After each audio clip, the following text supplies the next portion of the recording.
नमस्कार मित्रों, सुकन्या और च्यवन ऋषि की कथा चल रही है। हमने सुना कि किस प्रकार से सुकन्या ने एक भूल की और उसको च्यवन ऋषि के साथ विवाह करना पड़ा। ऋषि कैसे हैं? जिनका शरीर एकदम जर्जरित हो गया है, ऊपर से सुकन्या के हाथों से वो अंधे हो गए हैं, उनकी आंखों में उसने कांटे लगा दिए। ऐसे में अश्विनी कुमार जब उसके पास आते हैं और उससे कहते हैं कि तुम इतनी सुंदर हो, तुम सौंदर्य की प्रतिमूर्ति हो और तुम एक वृद्ध के साथ में इस प्रकार से जीवन यापन कर रही हो। अरे क्या वो तुम्हें शारीरिक सुख देता होगा?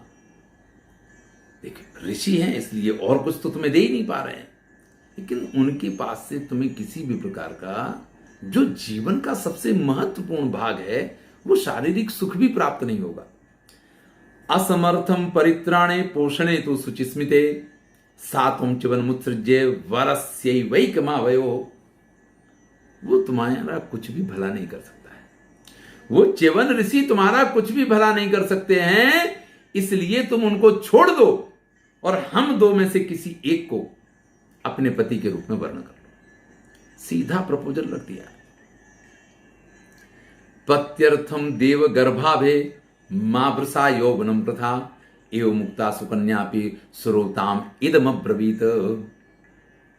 आगे कहते हैं अश्विनी कुमार कि पति के चक्कर में कि वो मेरे पति हैं, मेरे परमेश्वर हैं, मेरे सर्वस्व हैं, मैं उनकी पत्नी हूं, मेरे पिता ने उनके साथ मेरा विवाह किया है।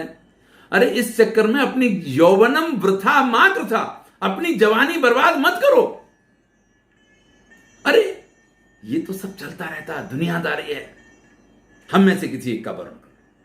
तब सुकन्या कहती है, रताहम च्यवने पत्यौ मैवं मां पर्य संकतम तावब्रूताम पुनस्त्वेनाम वाचाम देव भिषग्वरो। स्पष्ट शब्दों में कहती है सुकन्या, मैं अपने पति में रति रहती हूं, मुझे मेरे पति अत्यंत प्रिय हैं। आप जिस प्रकार का विचार कर रहे हैं ना, मैवम मां पर्य संगतम, इस प्रकार का विचार आप मेरे बारे में कर भी नहीं सकते, करना ही नहीं चाहिए। आपके मन में अगर ऐसी कोई शंका है कि मैं अपने वृद्ध और अशक्त या जो धन संपत्ति का कोई महत्व ही जानते हैं, ऐसे पति का परित्याग करके तुम में से किसी का वर्ण कर लूंगी ना, तो ये बहुत बड़ी भूल है तुम्हारी।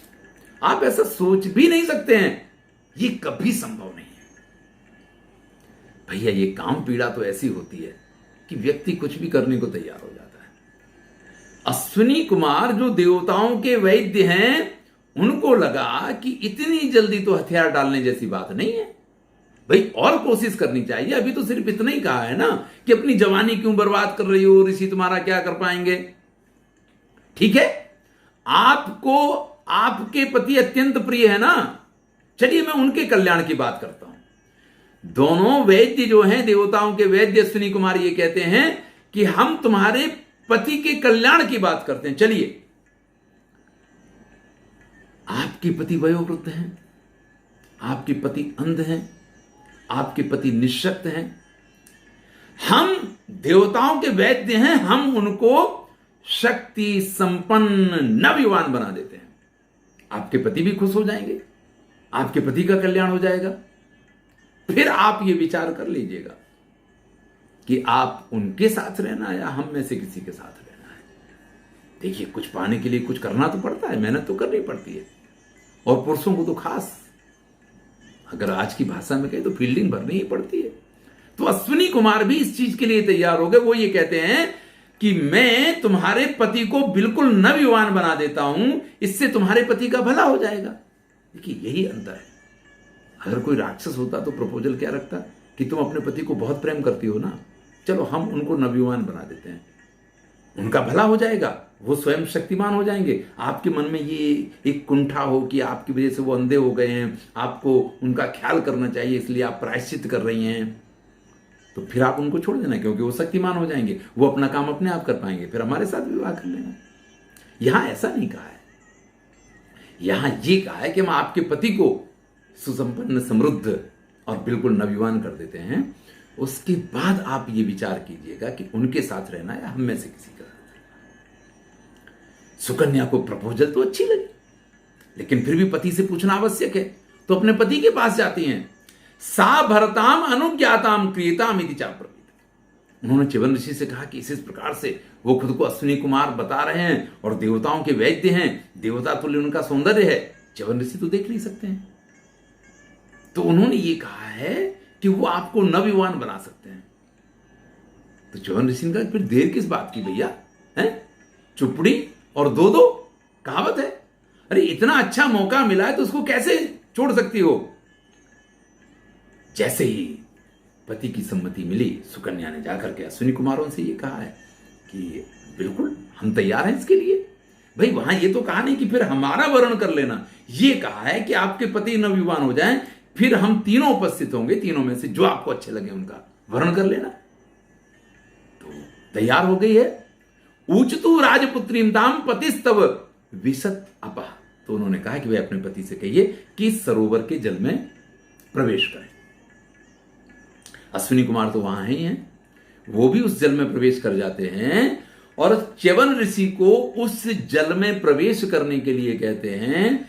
जैसे ही उस जल में डुबकी लगाने के बाद च्यवन ऋषि बाहर आते हैं, वैसे ही दिव्य रूप धरा सर्वे युवानो मृष्ट कुंडला तुल्य वेश धरो सेवे मनसा प्रीतिर्वर्धना। अब जब जल से बाहर आए तो तीनों बिल्कुल एक जैसे हैं। अश्विनी कुमारों का जो वो तो जुड़वा है, तो उनकी तो सकल सूरत मिलती जुलती है ही है। जैसे वस्त्र उन्होंने पहन रखे, जैसे मुकुट, जैसा जो कुछ अश्विनी कुमारों ने धारण किया है। हम नल के प्रसंग में ये कथा सुन चुके हैं कि तब भी देवताओं ने यही किया था कि नल का रूप धारण कर लिया था, सब नल बन गए थे। यहां पे च्यवन ऋषि भी बिल्कुल अश्विनी कुमार के तुल्य हो गए हैं, यानी तीनों एक ही प्रकार का रूप, एक ही प्रकार का सौंदर्य, एक ही प्रकार के वस्त्र, एक ही प्रकार के आभूषण, तुल्य वेश धराश्चैव मनसा प्रीतिवर्धना। अरे कोई देखे तो एकदम उनके ऊपर मोहित हो जाए, इस प्रकार के तीनों दिखाई दे रहे हैं। हां, यही तो प्लानिंग थी। अश्विनी कुमारों ने यही तो प्लानिंग की थी कि फिर हम तीनों एक जैसे दिखाई देंगे, फिर कन्या वर्ण करेगी तो 70% रेशियो तो हमारा रहेगा ना भाई। 3 लोग खड़े हैं और 3 में से एक पे उंगली रखनी है, तो च्यवन तो एक ही है, 2 तो अश्विनी कुमार हैं। तो उस समय सुकन्या जब वर्ण करने जाएगी तो हो सकता है कि च्यवन की बजाय हम 2 में से किसी एक के ऊपर उसकी उंगली आ जाए। अब सुकन्या जब ये देखती है तो थोड़ा आश्चर्य तो होता है। उसने ये तो सोचा था कि मेरे पति नवयुवान हो जाएंगे, लेकिन उनकी शकल इनके अश्विनी कुमारों जैसी हो जाएगी, ये सोचना तो ये तो उसके बस की बात नहीं थी। ये तो स्वयं च्यवन ऋषि ने भी नहीं सोचा होगा। फिर वो प्रार्थना करती है देवताओं से कि देखिए मैं पतिव्रता हूं और मैं अपने पति के अतिरिक्त किसी और के बारे में सोच भी नहीं सकती, और यही देवताओं का महत्व है और इसी में उनका देवत्व रहता है। ये बात हम नल दमयंती की कथा में भी सुन चुके हैं और यहाँ पे भी यही होता है। अश्विनी कुमार च्यवन ऋषि कौन है ये बता देते हैं और सुकन्या अत्यंत प्रसन्न होकर के अपने उस नवयुवान तरोताजा सब प्रकार से हृष्ट पुष्ट तंदुरुस्त पति को प्राप्त करके अत्यंत प्रसन्न होती है। देखिए ये है तपस्या का महत्व और इसी को तपस्या की शक्ति कहते हैं। आप किस रूप में, किस स्थिति में, कहां कैसे पहुंचे हैं ये महत्वपूर्ण नहीं है। आप कितनी मेहनत कर रहे हैं, आप कितनी तपस्या कर रहे हैं, आप कितने समर्पित हैं उसके लिए, इससे फर्क पड़ेगा आपके जीवन पे। सुकन्या का विवाह उसके पिता ने एक वृद्ध के साथ कर दिया था, वो भी अंध थे। देखिए आप च्यवनप्राश मार्केट में बिकता है, सभी कंपनियां बेचती हैं, झंडू का भी है, डाबर का भी है, बाबा रामदेव ने भी बना लिया है। इन्हीं च्यवन ऋषि के नाम से इसको बनाया गया है, यानी जिसको खा करके बूढ़ा भी च्यवन ऋषि की तरह नवयुवान हो जाए उसको च्यवनप्राश कहा जाता है।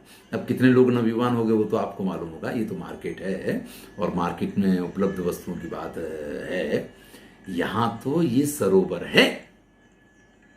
युधिष्ठिर को ये कथा लोमस ऋषि सुना रहे हैं और वो कहते हैं लब्धातु च्यवनो भार्याम वयो रूपम च वांछितम हृष्टो अब्रवीन महातेजा स्तौ ना सत्या। विदम वचा। च्यवन ऋषि को अपना सौंदर्य रूप और सब कुछ जब प्राप्त हुआ, वो अश्विनी कुमारों की तरह सुंदर हो गए हैं। अपनी पत्नी भी उनको मिल गई है, क्योंकि पत्नी ने प्रार्थना करके अश्विनी कुमारों को ये कहा था कि मुझे अपने पति के साथ ही रहना है। मैं उन्हीं का वर्ण कर रही हूँ, आपका वर्ण नहीं कर रही हूँ। तो ये चीज भी तो एक सौभाग्य की बात है ना च्यवन ऋषि के लिए। तो च्यवन ऋषि उन अश्विनी कुमारों का आभार मानते हैं और उनका धन्यवाद ज्ञापन करते हुए उनसे ये कहते हैं कि मैं एक यज्ञ करूंगा, जिस प्रकार से आपने मुझे इस प्रकार से सर्वसंपन्न बना दिया है। तस्मात् युवाम करिष्यामि प्रीताहम सोमपायिनो। उस यज्ञ में मैं आपको सोमपान का अधिकार दिलाऊंगा। देखिए, देवताओं में जो पूर्ण देवत्व को प्राप्त होते हैं उन्हीं को सोमपान का अधिकार होता है। ये अश्विनी कुमार जो हैं ये देवताओं के वैद्य हैं, स्वयं देवता नहीं है, इसलिए इनको ये सोमपान का अधिकार इससे पहले नहीं था। तो उन्होंने च्यवन ऋषि को नवयुवान बनाया। तो च्यवन ऋषि ने भी ये कहा कि मैं आपका आभारी हूं, मैं आपका ऋणी हूं, और ऋण उतारने के लिए मैं ऐसा यज्ञ करूंगा कि जिस यज्ञ में मैं आपको सोमपायी बनाऊंगा, आपको पूर्ण देवत्व का स्थान प्राप्त करवाऊंगा। इस तो देवराजस्य सत्य में तद ब्रवीमिते। देवराज उपस्थित होंगे और उनकी उपस्थिति में यह कार्य होगा। अश्विनी कुमारों को भी लगा कि चलो भाई, सुकन्या नहीं मिली, लेकिन च्यवन ऋषि ने अगर ये एक वचन दिया है तो ये तो इससे भी श्रेष्ठ बात है, क्योंकि देवत्व की प्राप्ति हो, इससे बड़ी तो कोई बात हो ही नहीं सकती है, पूर्ण देवत्व की प्राप्ति हो। अश्विनी कुमार अत्यंत प्रसन्न होकर के वहां से चले गए हैं। महाराज सर्याति को इस तरफ ये समाचार मिले हैं कि उनकी पुत्री और उनके दामाद जो हैं वो अत्यंत प्रसन्न हैं। विचारों ने सोचा तो ये था कि एक वयोवृद्ध के साथ अपनी पुत्री का विवाह करवा दिया है, ये तो अपनी सेना का दुख दूर करने के लिए कार्य किया था, पुत्री की बलि चढ़ा दी थी एक तरीके से। लेकिन जैसे उन्हें ये समाचार मिले हैं, वो च्यवन ऋषि के आश्रम में आए हैं। अपने नवयुवान एकदम रष्ट पुष्ट उस जामाता को देख करके और अपनी पुत्री की प्रसन्नता को देख करके, माता पिता के लिए इससे बड़े आनंद की कोई बात ही नहीं हो सकती है कि जिस पुत्री की उनकी का विवाह हो गया हो वो अपने घर में अत्यंत प्रसन्न हो। इससे बड़ी सुख की कोई घटना किसी माता पिता के लिए नहीं हो सकती है। अत्यंत प्रसन्न हुए हैं। च्यवन ऋषि ने उनसे ये कहा है कि राजन, यहाँ पे आप एक यज्ञ करवाइए, ये हमारी इच्छा है, आप सारी तैयारियां करवाइए, मैं एक यज्ञ यहाँ करना चाहता हूँ। सर्याति के लिए तो इससे बड़ी और कोई बात हो ही नहीं सकती थी। एक तो च्यवन ऋषि जैसे महान महर्षि उनके ऋत्विज बनने के लिए तैयार हो जाएं, और ऊपर से वो तो जामाता हैं, यानी वैसे भी उनका दर्जा श्रेष्ठ है। तो जैसे उन्होंने कहा है, सर्याति ने सारी तैयारियां फटाफट करवाई हैं और एक बहुत बड़ा यज्ञ हुआ है।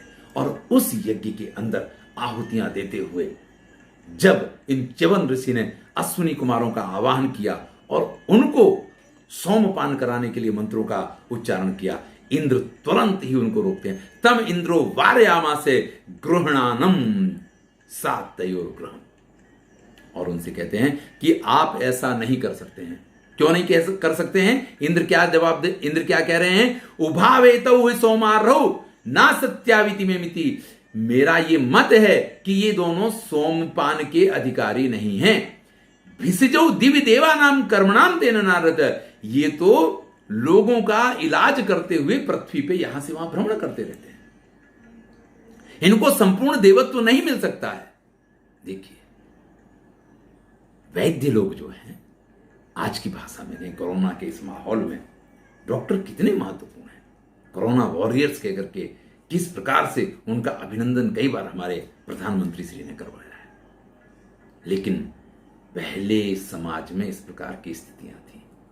जो लोग बीमार नहीं पड़ते हैं, जो खुद को समझते हैं, वो ये समझते हैं कि ये लोग तो कुछ है ही नहीं। ऐसा नहीं हो सकता। यहां देवराज इंद्र ने जैसे ये कहा है, वैसे ही च्यवन ऋषि ये कहते हैं कि मेरा ये निर्णय है। इंद्र के शब्दों को फिर से सुनिए, मतलब इसमें किस प्रकार से उनके प्रति आदर की जगह पे एक व्यंग्यात्मक भाव है। चिकित्सकौ कर्मकारो काम रूप समन्वितौ लोके चरंतौ मर्त्यानाम कथम सोम या रता। अरे ये तो चिकित्सक हैं, कर्मकार हैं, एक तरीके से मजूरी करते हैं, चाहे जैसा रूप धारण करके किसी के भी यहां किसी का भी काम करने के लिए पहुंच जाते हैं। इनको सोमपान का कोई अधिकार नहीं है। लोमस ऋषि कहते हैं ये बात जैसे ही देवराज इंद्र की सुनी है, अनादृत्य तथा शक्रम ग्रहम जग्राह भार्गवा, भार्गव मुनि यानी च्यवन ऋषि पे जैसे इस बात का कोई असर ही नहीं हुआ है, क्योंकि उनका तो निर्णय था कि इनको सोमपान करवाना है।